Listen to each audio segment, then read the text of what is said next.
Hey guys, Darren Asbury here with Revital Outdoors, bringing you another exciting podcast. Tonight we're going to go back to the great state of Alabama, Roll Tide. We're going to interview one of my really good buddies, Casey O'Donnell. Casey actually got a top 5 finish 2 years ago at the Bama Division BFL tournament on the Alabama River. They didn't go there last year, but that same tournament is coming up this weekend. So the BFL Bama Division anglers are getting ready for that tournament. And we're going to talk to a top 5 angler from 2 years ago. So Casey's a great guy.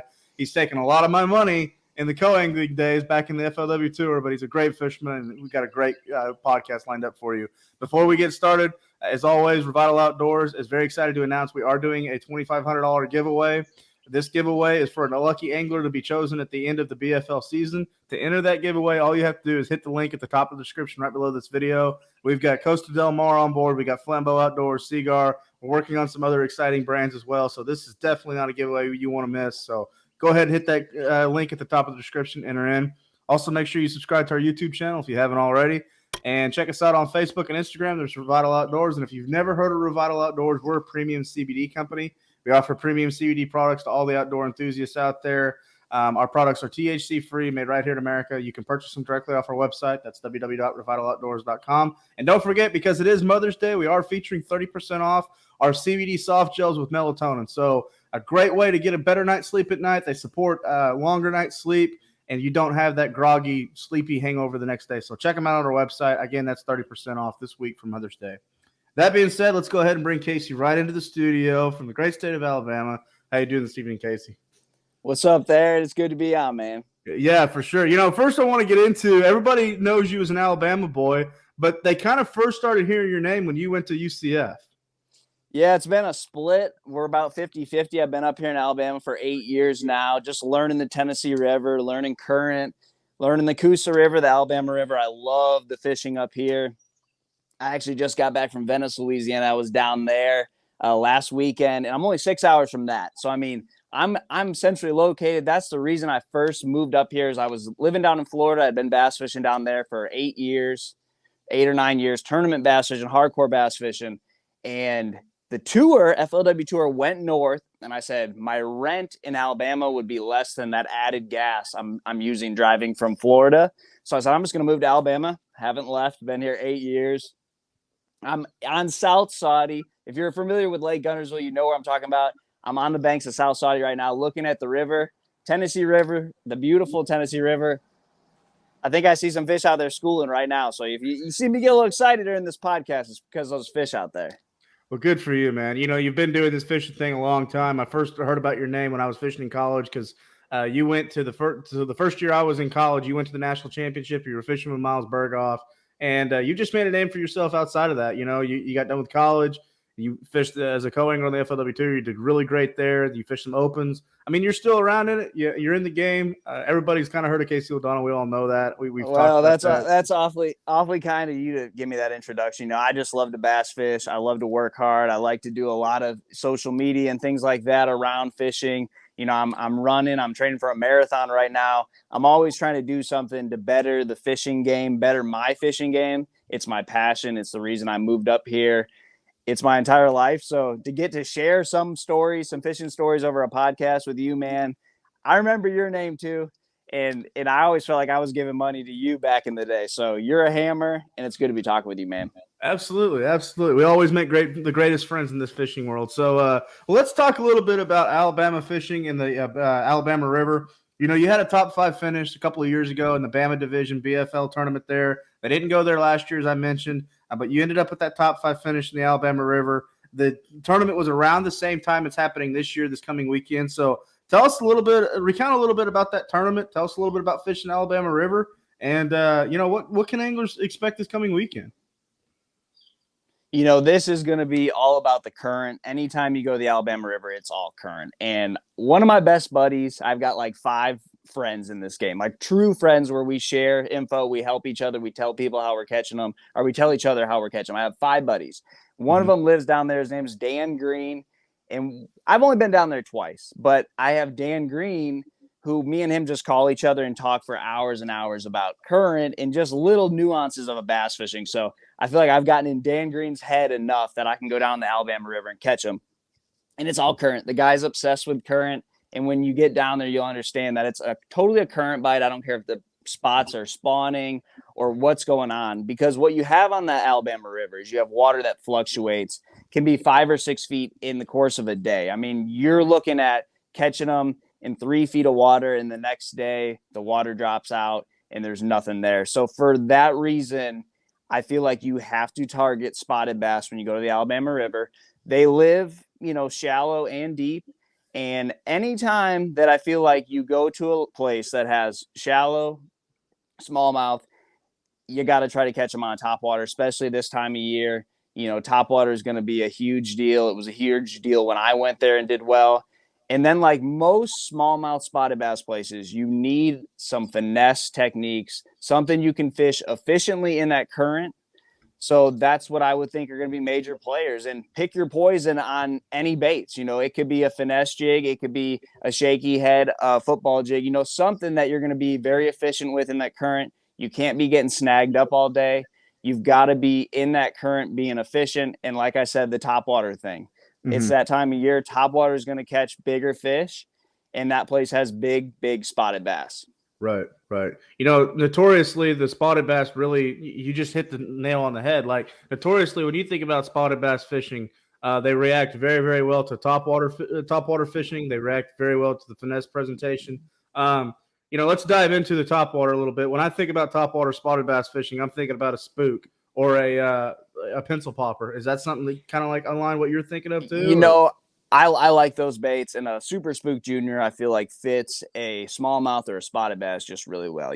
Obviously they've got smaller mouths, but those fish fight so hard. Now we all know about spotted bass, but there's a Coosa River spot, and then there's a Kentucky strain spot, and they're different. That Coosa spot can get up to 5 pounds. Now in the Alabama River, a 3-pounder is a really big one, but they're hard to land. So when you're talking about topwaters, getting one that you can land some fish on is super important. If I can catch them on a buzzbait with just one hook, that would be where I would go. But those fish, I'm telling you, it's not just they jump. They're going to jump, do a somersault. Before you know it, your line is 2 or 3 feet to, slack line, because you have this fish that's flopping around out there and they come off. They're super hard to land. But so I'm thinking Super Spook Junior. When you mentioned pencil popper, I think, you want one with 3 hooks. They're hard to land. So, I mean, you want to give yourself the best possible shot at landing those fish, because getting a 3-pound spot in the boat is no easy task. No. And as they get bigger, it gets harder.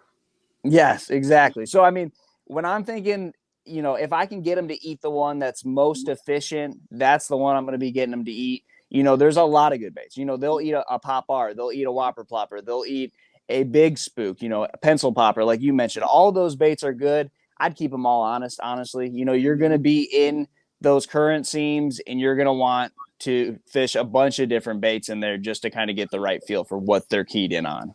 Okay. In terms of an angler that's never been to the Alabama River, maybe he's fishing the Bama division because the Bama division is going to a regional event that he's close to home, so he's changing up events. Let's just say you got a first-time angler fishing the Alabama River. What are you keying in on this time of year? Hardcore river fishing stuff. You're going to fish the bends. You're going to fish those places that have more current, and then you're just looking for any type of current breaks. There's going to be current from one end to the other. It's a long river. I think where you put it at Cooter's Pond, it's probably about 40 miles down to the lower end dam, and it's probably close to the same going up to the top dam. So regardless, it's going to be current, and there's not big creeks or anything really on that lake. It's just small. Everything's current. It's a pretty narrow river, and it's all about spotted bass. So to answer your question, hardcore river fishing, current, eddies, that type of thing. I got you. And throwing pretty much reaction baits. But you mentioned the finesse game. When I think about finesse fishing for spotted bass, I'm thinking dragging a shaky head. But my favorite is throwing a drop shot. I know when it comes to Ned rig fishing, I know that the Ned rig's getting a lot more popularity among the spotted bass guys. Is that kind of what you're thinking in line, or? Yeah, I mean, something you can really fish in current efficiently. I love a drop shot for smallmouth and spots, but I have trouble throwing that in current. It seems like that little swim bait dominates, or a shaky head or a finesse jig, something you can keep contact with on the bottom, because those spots will hammer it. And for whatever reason, I don't know why that's always a thing. You might be able to tell me this. Why every time we go to a smallmouth place or a spotted bass place, finesse fishing dominates. And it's not just necessarily clear water, because that was the first thing that popped in my head. Well, they're all clear water, but some are a little stained. The Alabama River has a pretty good stain to it. What is that about those fish? I'm a Florida guy, so I'm still trying to learn that. But it seems like we always got to have a finesse technique in our hand when we're fishing for them. I don't know. I don't know. I think it's, I've had different people explain different things. This is kind of funny to me. I went up to Lake Lanier last year to just jackpot the BFL Super Tournament up on Lanier. Wanted to catch big spotted bass, and we caught a lot of good fish. The guy I drew out with the first day of the Super Tournament, we caught a lot of great fish up on Topwater, throwing pencil poppers. He was throwing actually a little pop-R. He actually caught a decent one on a buzz bait on Lake Lanier. And basically all we were able to do was fill our limit throwing the topwater baits. Once we got that done, he told me, he said, okay, pick up a shaky head, pick up a finesse jig. We're going to go to the areas that there's a lot of blueback herring relating to. There was a lot of bait in the area. And what ended up happening is we still saw the smaller fish and still actually caught some up top. And the bigger fish were at the bottom. And I was like, well, what's going on here?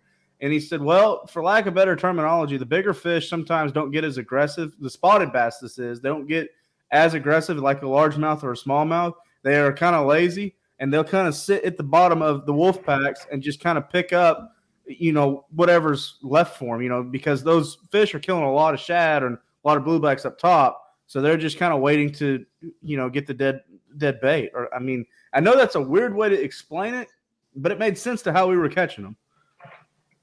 Yeah, you see it every single time. There's always some type of finesse technique. And I know, being a largemouth guy, you kind of have a good idea where they're going to go. They don't move around a whole lot. This spotted bass smallmouth game is a totally different fish. And I know that. I knew that coming into it. And it still blows my mind every time I go and fish for them, because I'm like, they're not ever here. They're not ever where I caught them at. And that's how that tournament was for me. I made a 40-mile run, and I got to where I was catching some, and it was dead. There was nothing going on. No fish were jumping. Mm-hmm. And once I got moving around, once I got around the bait, it was like a light switch turned on. And telling you about losing fish, the first 3 bites I had were all probably those 2.5 to 3 pound spots. And I'll lose them all. Every single one comes off. I just made a 40-mile run. I get down there, bing, bang, bing, lose them all. They all come off. I end up catching one after that. I go to my next couple topwater spots, nothing's going on. And I got a finesse fish. So I mix back and forth throughout the day of finesse fishing and topwater fishing. And there's just something about those fish. They love that. And, that's what they love to do. They love to be in the current, and those baits work really well in the current, and you're covering, I guess, all bases there. Absolutely. Absolutely. In terms of weight for this coming tournament, not sure if you've been back to the Alabama River this year, but what do you think weight-wise? What's your predictions for this weekend? That place can be tough. It can be a real grind. It looks like we have some real hot weather this week, but it looks like there's going to be a little precipitation before the tournament, and then it's going to cool off about 10 degrees. So I don't know. There's still fish spawning here on Gunnersville. I'm sure there's still some fish spawning there.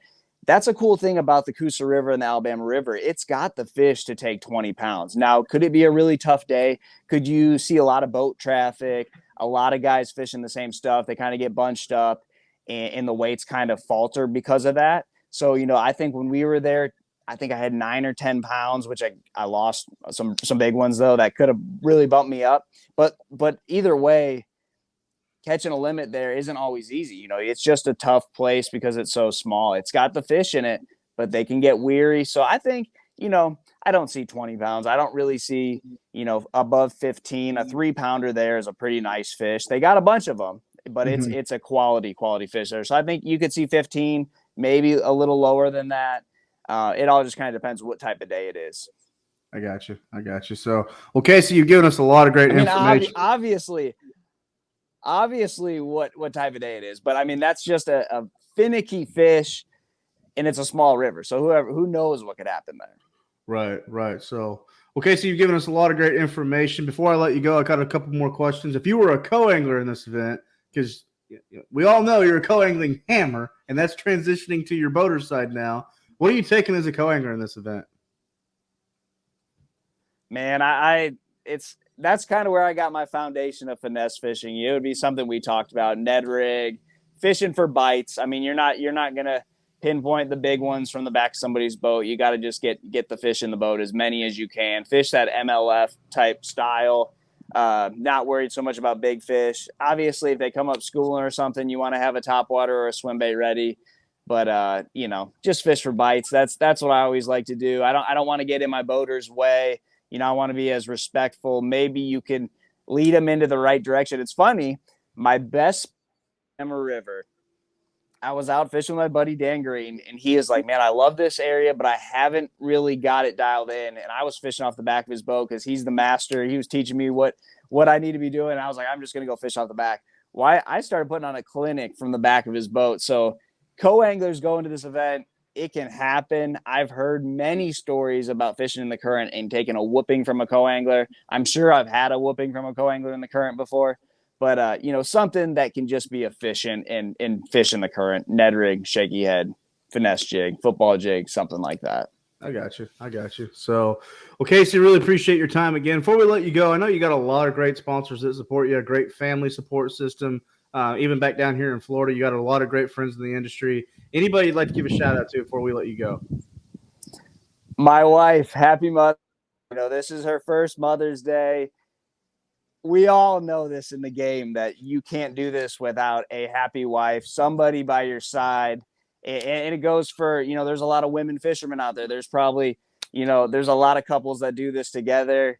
And, it's a big family thing, as as everyone knows, and family's what makes this sport. So happy Mother's Day to my wife.